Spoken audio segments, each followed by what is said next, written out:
All right, ladies and gentlemen, welcome to the first edition of a new podcast that me and my co host, Carlos Campbell, are starting here on this January 1st, 2022 episode of the Art Culture Podcast, where we discuss, analyze, and examine how life imitates art. I am Austin Perry.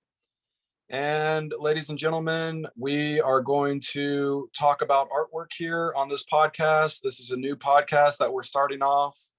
Like I said, my co-host here, Carlos Campbell, is with me. Go ahead and introduce yourself, Carlos.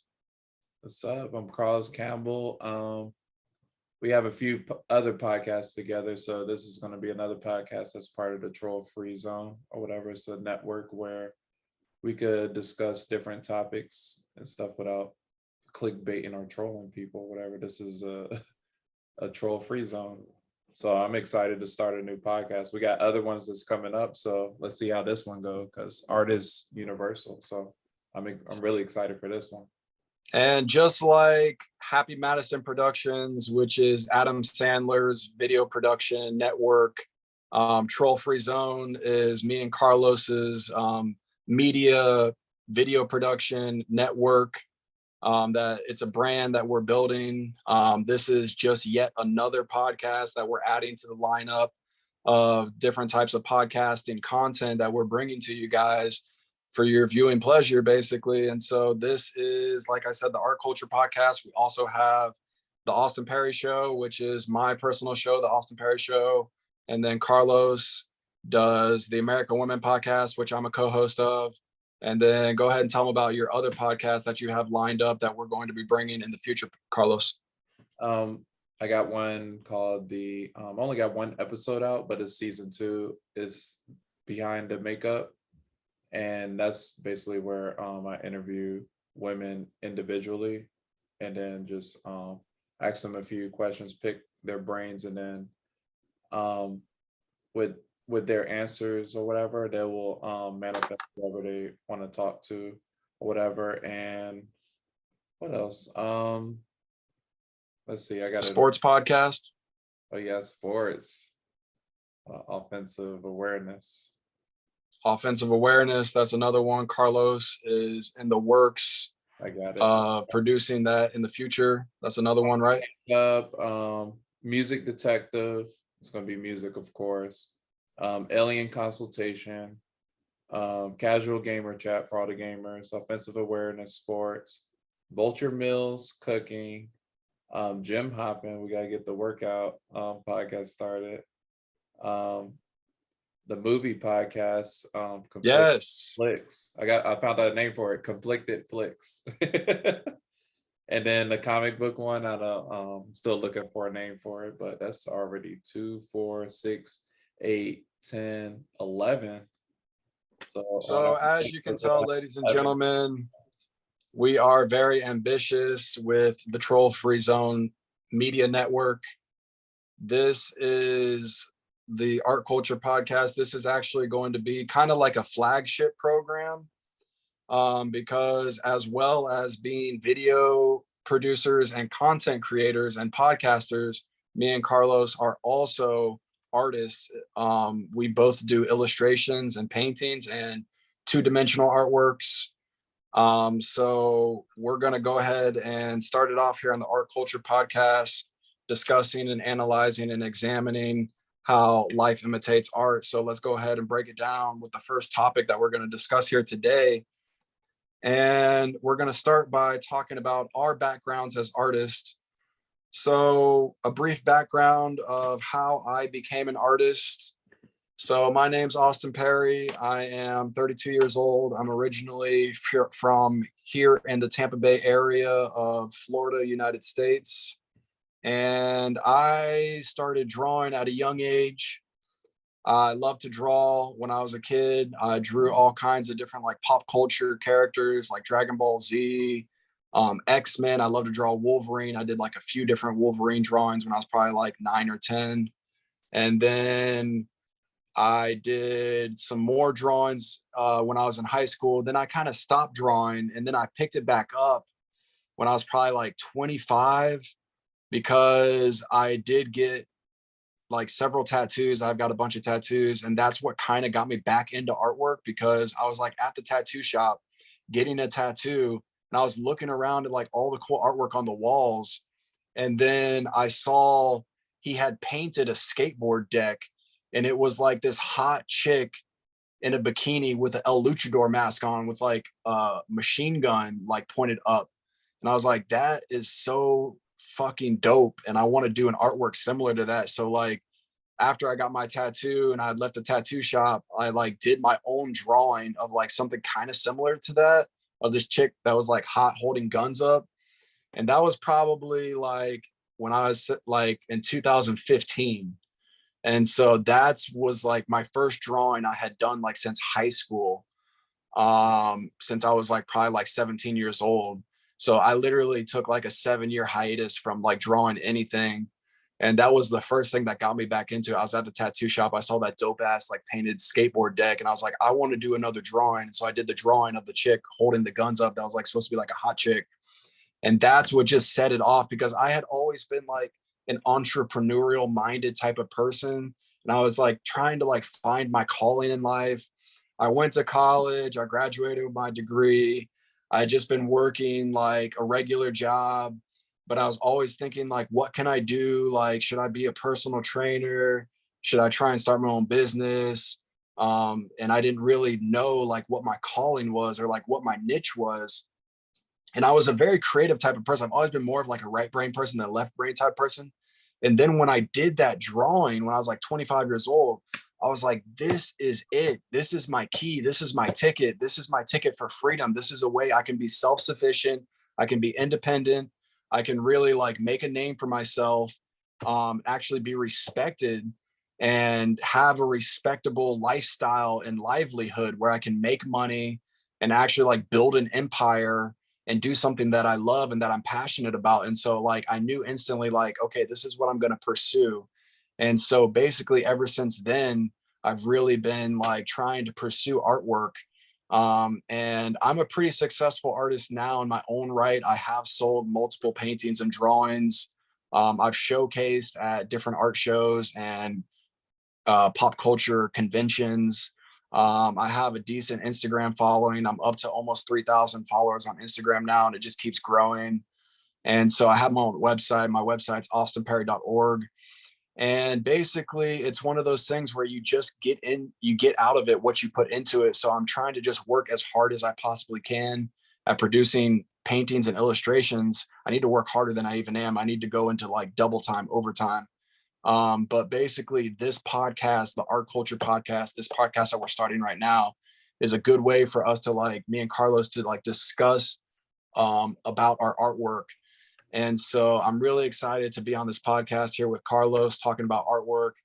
I personally, so I started drawing again, like I drew when I was a kid, but I started again when I was like 25, like I said. And I mostly do like smaller sized paintings and illustrations with like colored pencils, pens, ink, acrylic paints. So kind of like mixed media, mostly sized like 8x10 or like 8.5x11 or like 11x17. I have done a few that have been a little larger than that, but I eventually want to start doing like larger canvases, like 2x3s and 3x4 foots, because those are actually like the most popular size for people to be hanging on their walls. Like if someone's like a rich person and they go and they buy a new mansion, they want to decorate their house, like they're buying 3x4s, because anything larger than that, it takes like 2 people to transport it, and it's hard to get in a van. So like 3x4 is really the ideal size that like a lot of artists are selling. And so the 3x4s is like really that sweet spot. And I like to do a lot of like pop culture type of paintings where I'll do like Batman, Sonic. I like to do Star Wars characters. I like to do like Mario. I've done a few different Marios.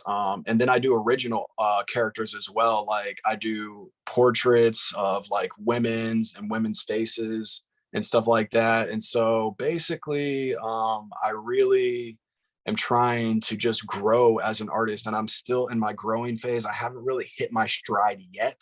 I'm still, I would say, not even intermediate artist. I'm still a beginner artist, I consider myself.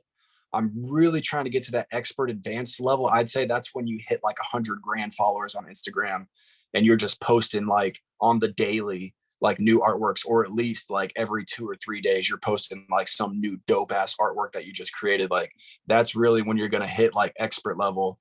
So yeah, definitely check out my website, austinparry.org, AustinParry.org. Check out my Instagram, Austin Parry Art, AustinParry, art, ART. So, and then basically I want to pass it back to Carlos now to talk about his beginnings of becoming an artist, of an illustrator, and tell us about yourself, Carlos, and how you became an artist. Yeah, mine's pretty easy. I could try to keep it less than 5 minutes. I've been drawing since probably like preschool. I just had a natural talent for it and a love for it. I used to draw all through grade school. Used to draw a lot of Disney characters, especially Mickey Mouse, and through like the teenage years. Who else I used to draw? I forget what other Bugs Bunny.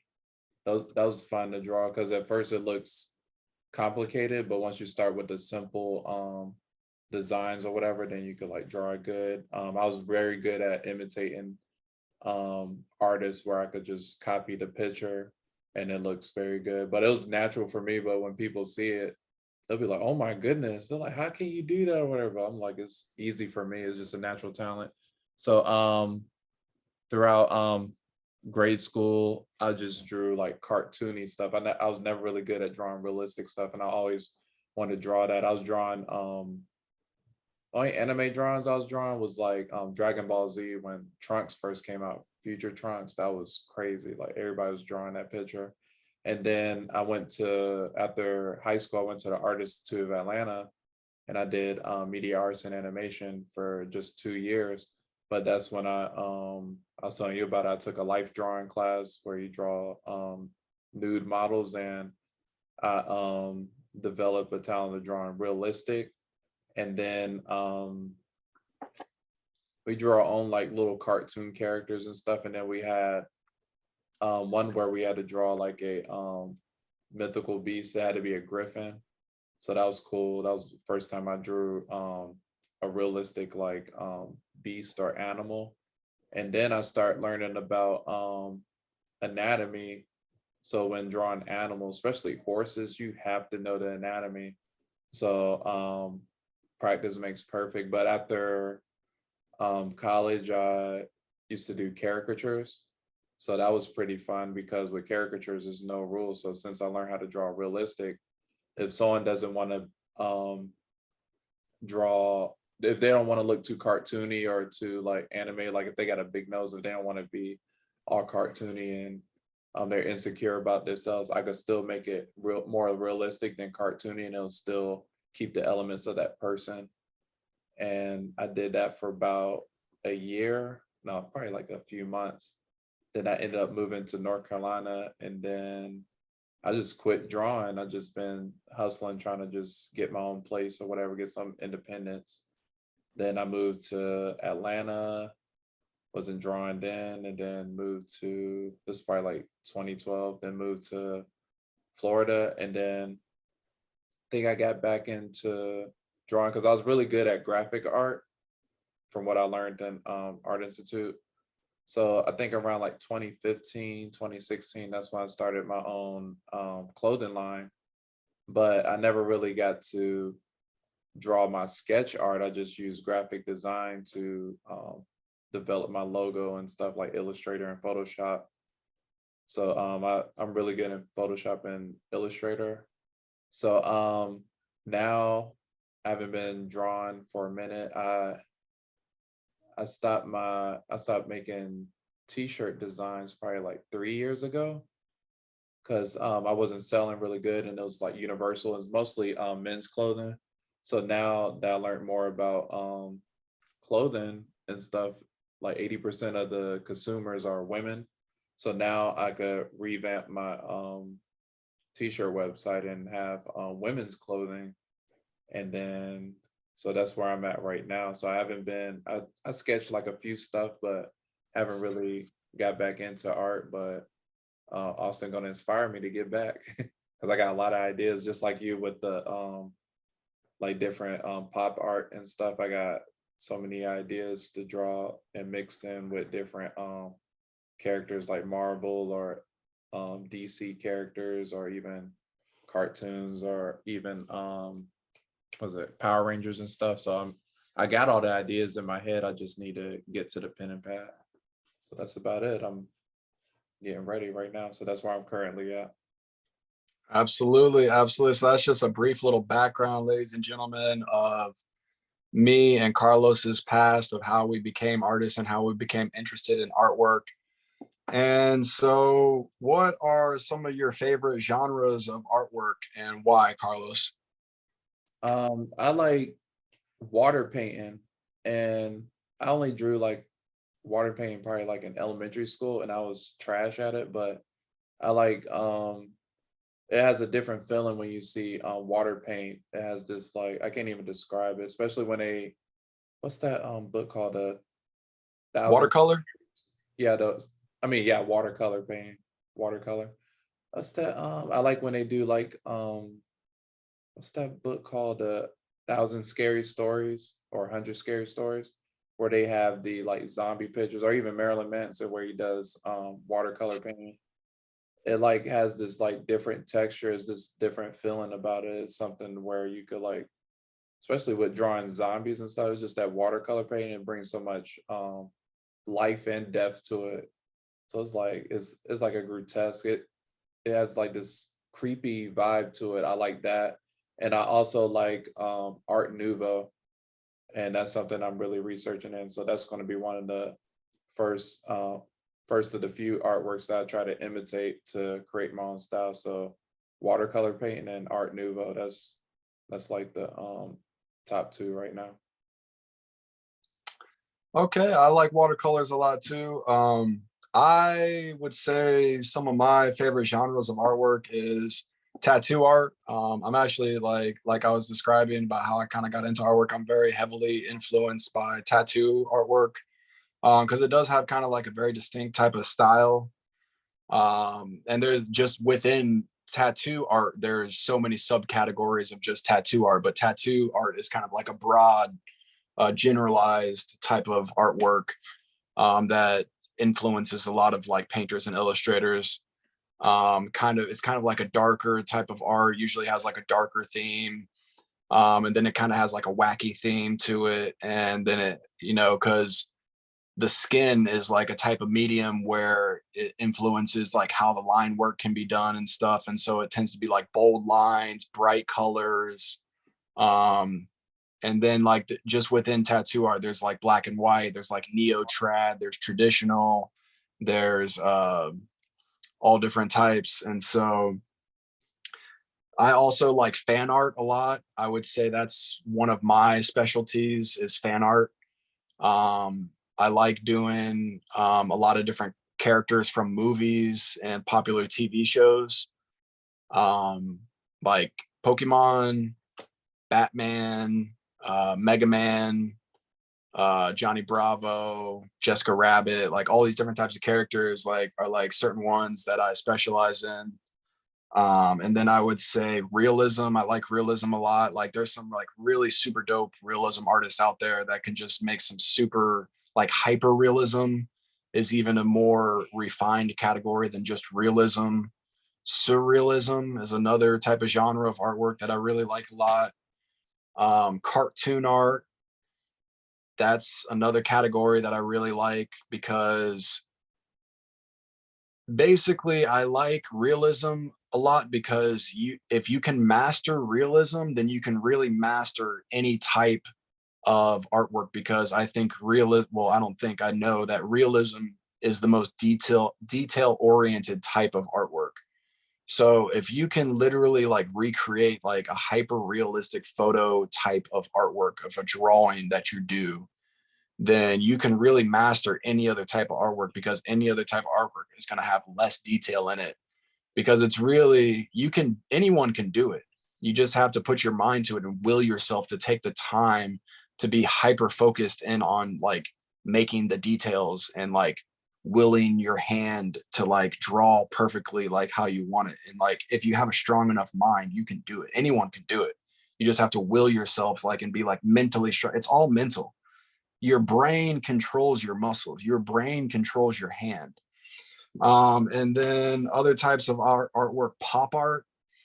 As you can see, my background I have is Andy Warhol, and he's considered the godfather of pop art. Alec Monopoly is another famous pop artist who I really like, a local artist around here who I really like, Jason Skeldon. He's a famous pop artist. Mike Mozart, who was the ghost artist for Alec Monopoly for a long time, then they had a falling out. He's basically like my favorite artist. We're going to talk about him later. Timmy Sneaks is another really famous pop artist who I follow, who I like a lot. Pop art is basically like popular art, like as the name implies, like what's popular, like what the pop culture is basically. And then as you can see, like from the Campbells, like Andy Warhol artwork behind me, like pop art was originally influenced by consumerism. So it was like a consumerism society where people were just buying goods, like it was like supply and demand. And there was like grocery stores full of like supermarkets full of like all these shelves of different types of like a whole row of bread where there was like 50 different brands of bread. So the consumerism like dictated that there was going to be all these different types of bread because people were so wealthy like in America that we could afford to have so many different types of bread. So the artwork copied that, and it was basically like mocking like how we lived such luxurious, lavish lifestyles. And so that's what original pop art was basically like started off of, was consumerism. And so other types of artwork that I like, different types of genres, would be like street art, which would be like graffiti artwork and stuff like that.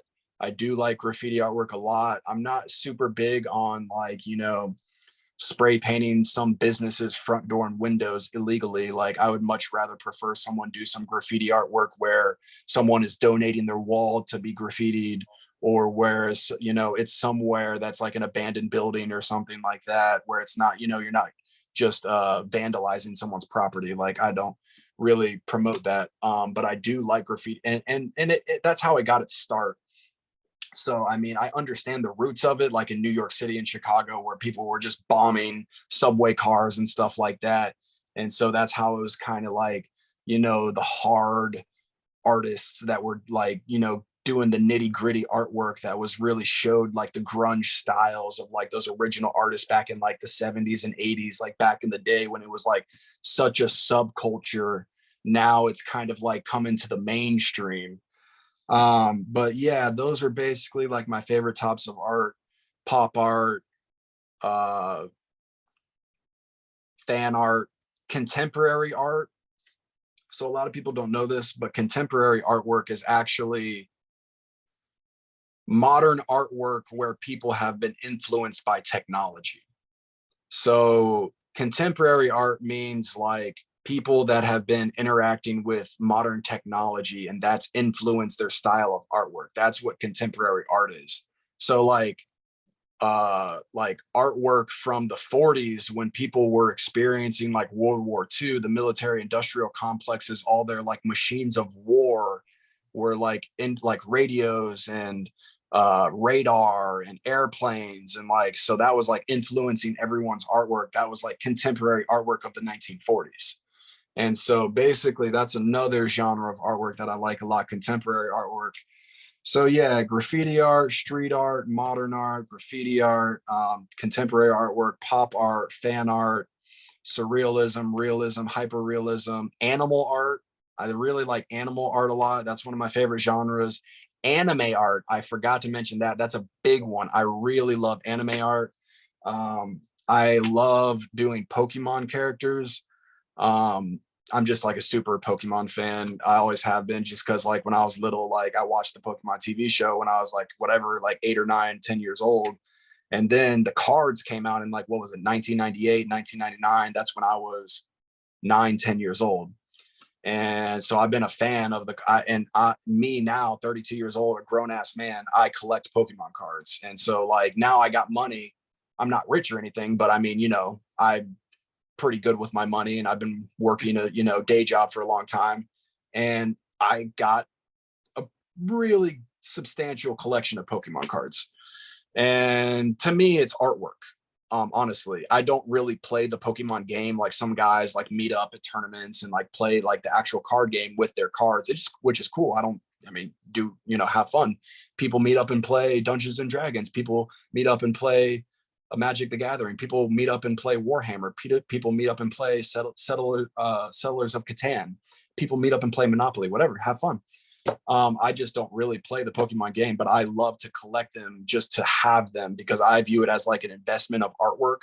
Like if I collect, like I have a pretty large collection of some of the most rare Pokemon cards in the whole world. If I keep them until I'm old, they're going to be worth a lot of money.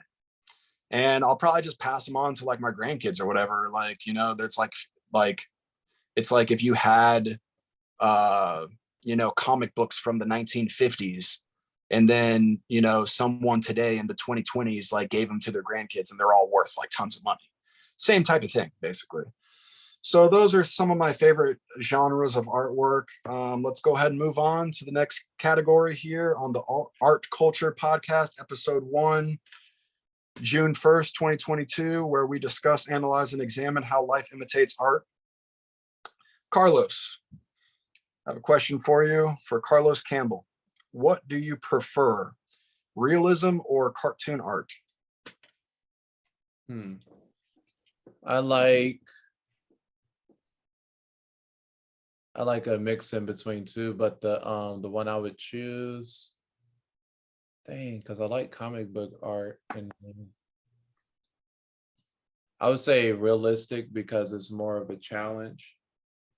So I would go realistic over cartoony art, because cartoony art is a good foundation to start with, but once you go to realistic, you have to get the proportions right, like the head right. It doesn't have to be perfect, but it challenges you, like simple stuff like your eye width is one eye between each other, your eye width between your head, the length between your eye and your head is a half of an eye length or whatever. So it's I like a challenge, especially with art. Since I'm good in art, why not have a challenge to see how good you could become?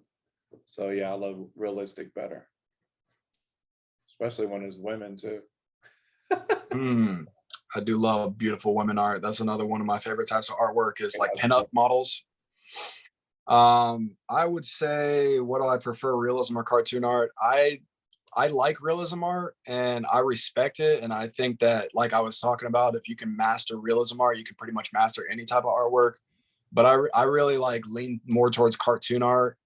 And then there's like nuances like within cartoon art where there's like, you know, if you just draw the most basic type of character, like I can't even think of like what TV show has like the most simplistic type of cartoon art. Like if you draw like a Jigglypuff or something in Pokemon, like that's like a super easy character compared to like if you look at like, you know, some of the famous cartoon comic book artists, like, which is still considered like cartoony style, but it's more like a middle ground between cartoon and realism. And then there's nuances also, like say you draw a Mario character, like you can draw like the most basic Mario character, or you can draw Mario to look much more detailed and stylized. So it depends, but I do like cartoon art a lot just because I think it's basically kind of where my heart kind of leans towards a little bit. And I think that there's a lot of creativity that goes into it, because that's what it really is. What I'm trying to articulate here is there's no limits. With realism, you're just like a human copy machine. With cartoon art, you're really like creating something that's unique to itself. That's not, you can just have so much creativity with it. But you can be a copy machine with cartoon art too. Like say you do a Pikachu and then you just copy a Pikachu like exactly the same. So that's, but it's like more fantasy style. That's another genre I completely forgot to mention, fantasy art. I love fantasy art. That's a whole genre of artwork that I love. Character design also is another genre. But cartoon art it's really more whimsical, it's more creative, it's more fun. It's like hyper realism drawing where you're just drawing someone's face, like, and it takes you 25 hours to draw just someone's face on like a 11 by 17, right? Say you do it in pencil, it's a graphite illustration of someone's face, hyper realism, and you're doing like a Scarlett Johansson or some like famous like celebrity or something like that. There's artists that do that, and they do like Dwayne the Rock Johnson, and then they do, whatever, some famous politician and some king of some third world country, and like they're famous for doing portrait art. That's a whole genre to itself. And people are like really famous for doing like pencil drawings that are like hyper realistic. It's really just like kind of like a sterile, boring, not fun, very robotic, mechanical type of artwork, in my opinion. Like cartoon art, it's like so much more like fun and creative, like so much, it's just more like just beyond the realm of like this world. Like it's like an otherworldly type of artwork. Like you're like escaping this world and you're like entering like the next dimension type of artwork, if that makes any sense. So I'm gonna go with cartoon art on that one. All right. Carlos Campbell, next question for you here on the Art Culture Podcast, episode 1, where we discuss, analyze, and examine how life imitates art. Who is your favorite artist? So yeah, we talked about this earlier before we recorded. My favorite artist is Jim Lee, the one that did the Marvel art. Well, he did X-Men, but I'm pretty sure he did way more than that. But he drew like the original X-Men that you see in like the 90s or whatever. And the reason why I like that, like his artwork the most or whatever, like he has the comic book art element, but it's like the different costumes that he made. I don't even know how he even came up with the different costumes for like Wolverine, and even especially with like Magneto, all the villains and stuff. But it seems like it's more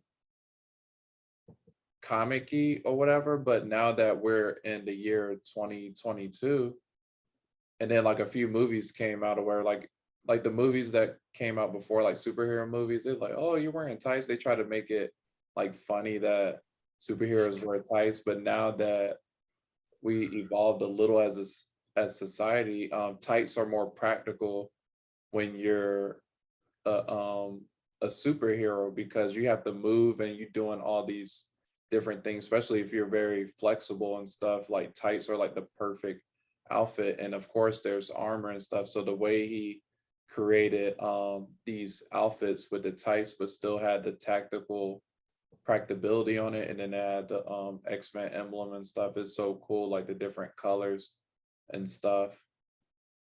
Because they always made fun of well, they didn't always make fun, but it was on I remember the first X-Men movie that was making a jab at Wolverine wearing like all black. They was like, what do you want me to wear, an all yellow costume? But now that you think, it was like, shit, Wolverine would be badass with a bright yellow traditional costume, like slicing up people or whatever, because even the like thought process of the like in color theory, the color yellow is real vibrant and it's like caution or whatever. So it'd be perfect for Wolverine to wear yellow. And it's just like all the different colors. I'm pretty sure he made different colors.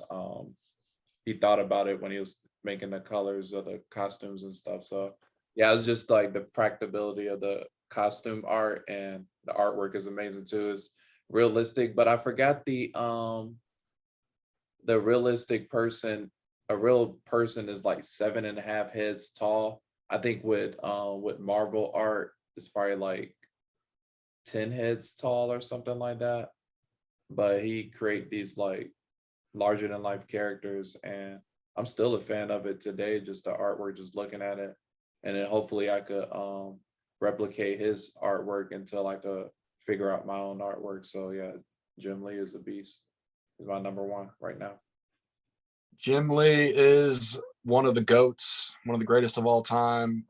That's another genre of artwork I completely forgot to mention, comic book art, which is probably actually like one of my favorite like genres of artwork, because that's like his own category, which is can be considered like a type of cartoon art, but really comic book art is like all to its own. It's not really cartoon art, it's like comic book art. Like comic book art is comic book art. Like it's its own, because with the cross hatching and the shading and the black work that's done. And then like a lot of people don't even know this, like probably people who are watching this probably do, but most regular people that aren't really into artwork don't even know. But like a comic book is, there's someone who does the pencil, then there's someone who does the ink work, then there's someone who does, sometimes there's even someone who does like the shading and the cross hatching too, but mostly like the ink work person does all that. Then there's someone who does the dialogue. I mean, there's someone who does the coloring, and then there's someone who does the dialogue bubbles, like the writing of the comics. So that's a 4-person venture. There's a penciler, an inker, a colorist, and then a dialogue person. So it's a collaborative effort. I mean, and then there's also like certain artists who are just like prodigies out there who do all of the whole thing, and they come out with like I think like a short comic book is like 22 pages, and then like a long form comic book is more like 40 something pages. And there's like, I know like one of my favorite artists, Sam Henry, his Instagram is the Atomic Studios. I think he's almost at like 200,000 subscribers now on Instagram. But he's like the top selling American manga artist. Oh. So he came out with like a manga where he did everything. He did the pencil, the ink, the coloring, and the dialogue. And he came out with like 12 different books, and they're all like 40 something page books. And it was the #1 bestseller on Amazon, and it was called Hanzo. And off of the Hattori Hanzo, Japanese samurai legend, it was like his spin-off of that character, and he created his own universe of his manga, which is like just a Japanese comic book, called Hanzo. And he killed it. He slayed it. Like his artwork is so just top level, premium level artwork. And he's like a straight up a prodigy, where he was just putting in the work though, like straight up all-nighters. Like, and his thing was basically, you got to do at least a page a day, more like 2 pages a day. And that's like pencil, like pencil, like just the pencil, basically. Like, and then, he'd go back and like ink it and color it, and he digitally colors it. And but he would do the pencil of like the whole sketch with the dialogue, like one whole page, like in one day. But he'd prefer to do 2. Sometimes he'd do 2 pages in one day. So I mean, if you did like 12 books, each one's like 40 something, how many pages is that? Let's say it's 10 books, say it's 40 pages, you're looking at 400 pages right there. So that would have taken him 400 days if he did it every single day, no days off. And that's like probably taking him like 8 to 10 hours a day just to do a page or 2. And so basically that's like the type of work ethic. Another one of my favorite artists is the creator of Spawn and one of the co-creators of the Venom character in the Spider-Man franchise, who is dang, I'm blanking on his name right now. Is that Todd McFarlane? Oh yeah, Todd McFarlane is an OG American artist, probably the OG American artist who created the Spawn franchise, and like I said, co-creator of the Venom character. And he is basically one of the top art comic book moguls within the whole industry rivaling Stan Lee, basically. Like he's like right after Stan Lee is Todd McFarlane, because he's such an entrepreneur and he's so good at self-marketing, self-promotion, promoting his brand. He made a Spawn movie. There was a Spawn TV show on the HBO. His line of toys and action figures and mini statues that he has is just rivaled by none.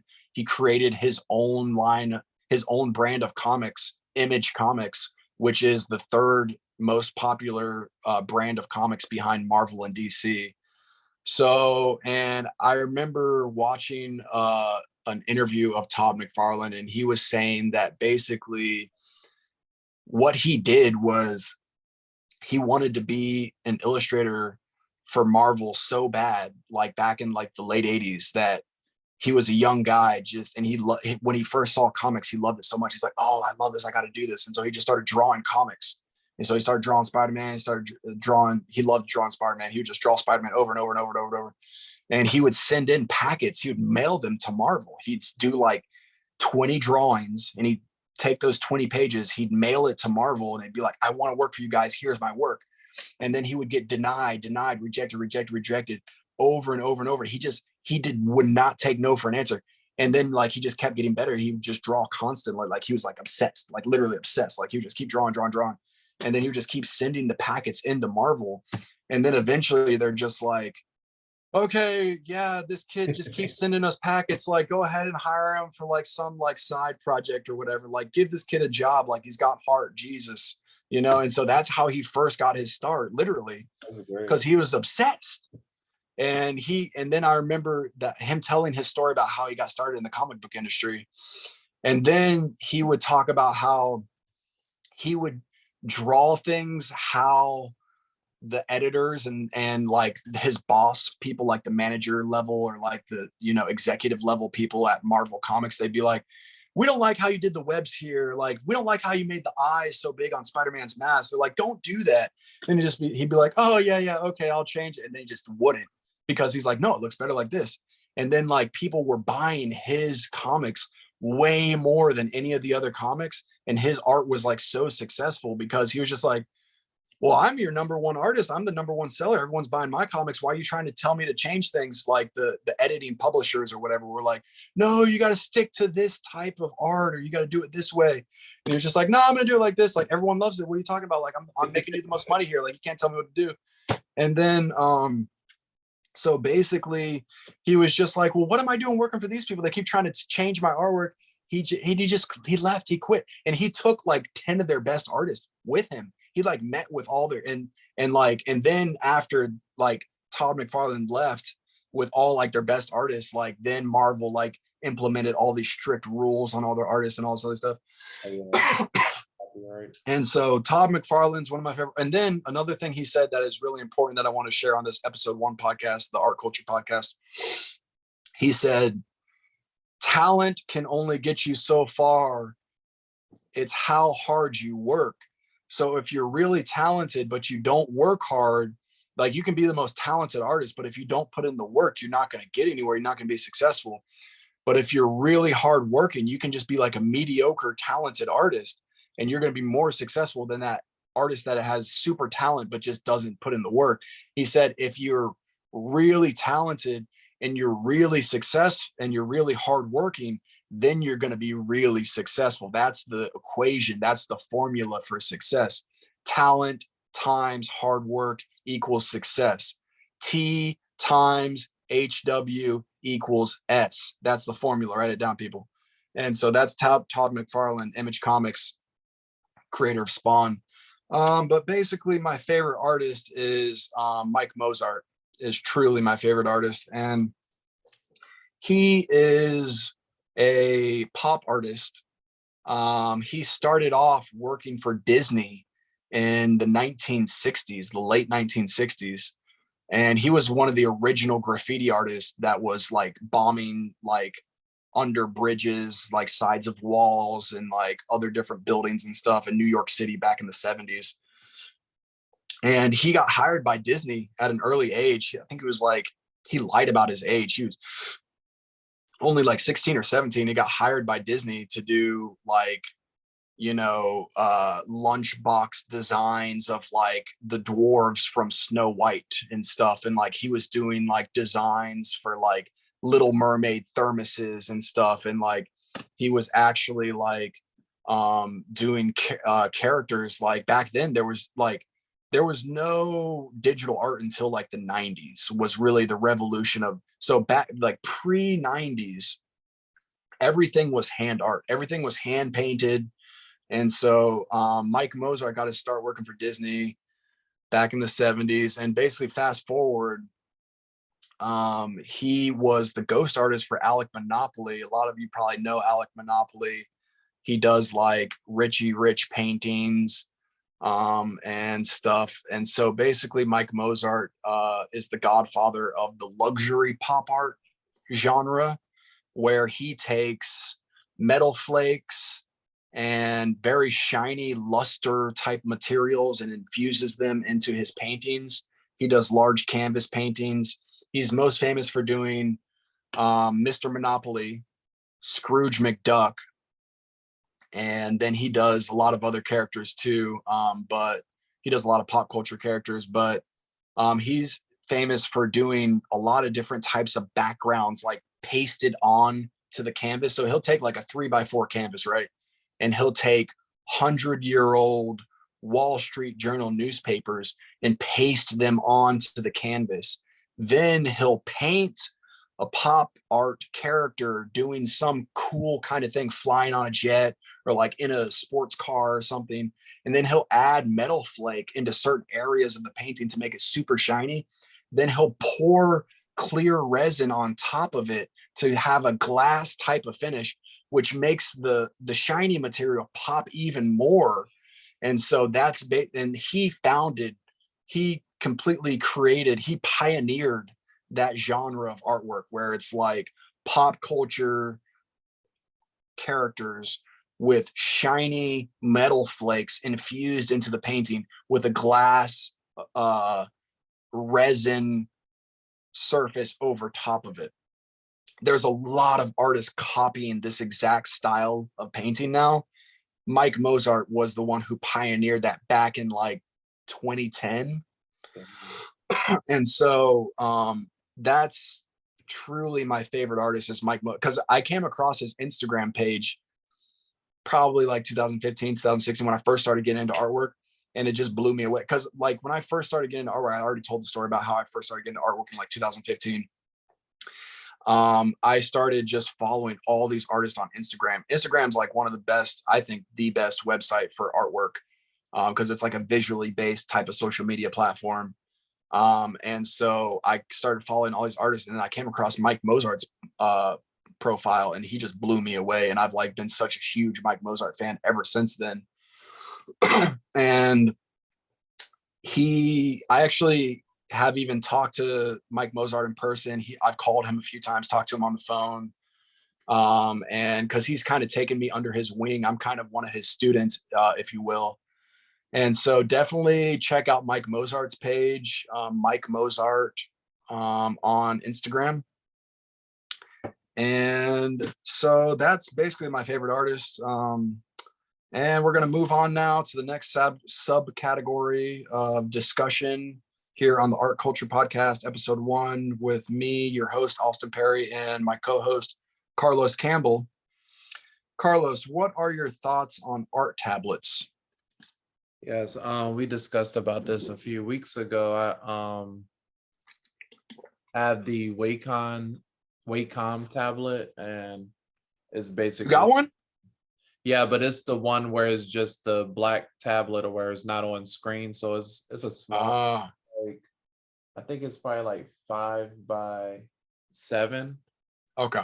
So I played around with that. I had it set up to my Adobe Illustrator and Photoshop, and then it's pretty hard to calibrate it because I could draw on it, but it's hard to translate it on screen. So I'm like, I need something with the screen. So I've been thinking about getting a Wacom tablet where it has the screen on there, the digital one. And then I started looking on Instagram, and I just seen people drawing on iPads, I started thinking, I'm like, what is this? So it's I think the app is called Procreate, and it's like Yeah. the other ones.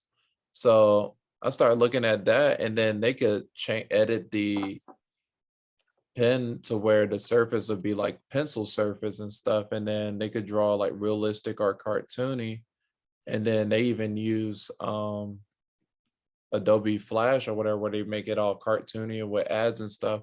So I was like, that's one of the things I need to get ASAP or whatever. It's because before, when I used to draw on paper, I used to have to draw whatever I have on paper and then put it in a scanner or take a picture of it, then upload the scanned picture onto Photoshop or Illustrator. Then you have to do an outlining thing where sometimes it doesn't correct outline perfectly or whatever. So that's a hard process, very tedious or whatever. So now you could just draw directly onto the screen. So this is amazing. This is something I've been waiting for a long time, and this was something that'll get me started. But I have to get an iPad, and then I'll be on my way. So I'm very excited about this because I always see it on Instagram.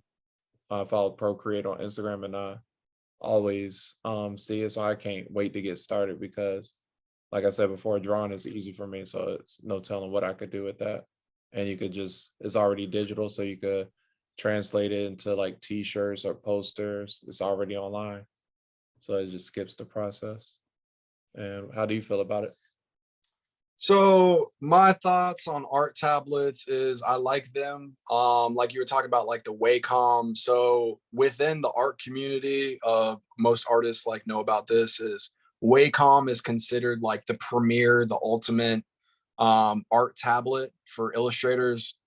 It's basically designed and created specifically for that purpose of creating artwork, whereas other tablets, such as the competitors to the Wacom tablets, such as the Apple iPad, and then probably the third most popular competitor would be the Microsoft Surface Touch. Oh, Those tablets are designed to be multi-functionality, whereas the Wacom tablet is specifically designed just for illustrating. So, and like you were talking about, like you've got like the pad where it connects to like a monitor or a tablet or a desktop computer, and you can draw on that with your stylus. They also have the Wacom tablets where it has a screen, and it's like similar to like its iPad tablet where it's like you see the whole screen, you can like draw on it and stuff. Those are really expensive, like depending on the size, because they've got ones that are like whatever 8x10 or like 9x11 or whatever, and then they got the ones that are big, like I'm talking like 22 by like whatever 14 or whatever it is. Those they get up to like 5 grand, or like some of them are like even like 7 grand or whatever, like super, like I'm sure like their flagship model is like 10 grand or whatever, like super expensive. So it can run you a pretty penny when you really start delving into and like researching those types of like items and those tools and those products. But I thought about possibly getting a Wacom for a while. So ever since I've been an artist, like since I started getting into artwork again since like 2015. So I'm like 6, 7 years into like getting like being an artist now, and like every year I've gotten just progressively better and like more productive with my artwork and stuff. I have really only been doing traditional artwork like pens, pencil, paints, markers on canvases and paper, basically, is like pretty much all I've been doing. So I've only been doing traditional. I haven't really done any digital art at all. And my thoughts on tablets is if you're good at drawing like physical art, like traditional art, you're going to be good at doing digital art because it's basically just a tool for you um to create art with. Basically, it's just a tool that you're using. Like it's the same with like if you're good at making cave paintings with charcoal that you got out of the fire pit, you're going to be good at with pen on paper. The pen and the paper are just tools that you're using. Like, and so like the stylus and the tablet are just tools that you're using. It's your skill level that's really dictating how good the artwork's going to become. Um, but I have thought about definitely getting a tablet because I think it could be a way for me to be more productive with my artwork, because that's where, see me, I'm the type of guy where I go through like peaks and troughs and ups and downs of like being really productive, and then I'll like get lazy and I won't be productive at all, and I'll be focusing on other things or whatever, and like I'm like, oh, I need to like start doing my artwork a lot more. Like I need to be like daily doing at least 6 hours a day, more like 8 hours a day. Michael Phelps, right? Gold medalist in the Olympics. He trained 8 to 10 hours a day, every single day, no days off. Like if I want to be a gold medalist equivalent within the art world, it's got to be 8 hours a day. And so that's what I'm really trying to get in this mode of like being hyper productive on a daily level. And I feel like potentially buying a tablet like an iPad could help me to achieve those goals. But really, it's just a mind over matter. It's just a will type of thing. Like I really just have to like will myself to be super hyper productive. And I'm getting towards that state. And I go through periods where I am hyper productive. Like I've gone through periods where like 3 months straight, I was working on artwork every single day, and then I start to slack. But just wait, people. I'm telling you, I'm coming for you, top artists. Like, cause I see you guys on Instagram. I see, like, I follow all my favorite artists on Instagram, and they're just like daily grinding. And so, like, if they can do it, I can do it. And so, basically, and this podcast that we're doing, this is just inspiring me even more and getting me more in the mode to be in that hyper productive level of production like I want to be. And so, basically, it's coming real soon. Probably tomorrow I'm going to start working on artwork again and creating artwork. But I think I like tablets a lot because I like the idea of how, say you do a drawing of Nightcrawler from the X-Men series or whatever character you want to think of. Say you do a drawing of Cyclops on like pen and paper. So you do a drawing with this pen, this black ballpoint pen on 8.5 by 11 standard printer paper. You can scan that, or you can take a photo of that, and you can turn it into digital art. Whereas inversely, you can create an artwork within Procreate or Adobe Illustrator on your iPad, and you can print them out on your own printer, or you can send it to a company that will like make 50 prints for you and mail them to you. So just as you can digitalize physical art, you can physicalize digital art, if that makes sense, if that's even a word.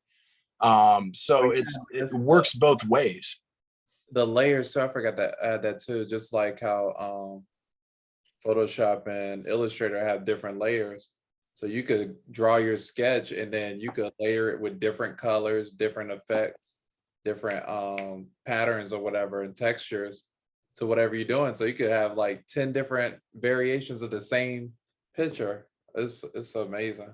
And you can even animate artworks in the Procreate app. And oh my God, I completely forgot to mention this. I got to add this into the podcast here before we're done with episode 1, because we were talking about art genres, and that's everything. Like genres is everything. Like I can talk about genres forever, but my favorite genre of art is cinema. Cinema is the ultimate art form. I can't believe I forgot to mention this, but cinema is truly the ultimate art form. I guess we only talking about 2-dimensional genres of artwork, because that's pretty much what we were talking about. Yeah, that was an introduction, so we just kept it simple. But yeah, episode 2 we could talk about just, yeah, we'll save that for a whole nother episode. But that's basically my thoughts on tablets. I'm thinking about getting an iPad.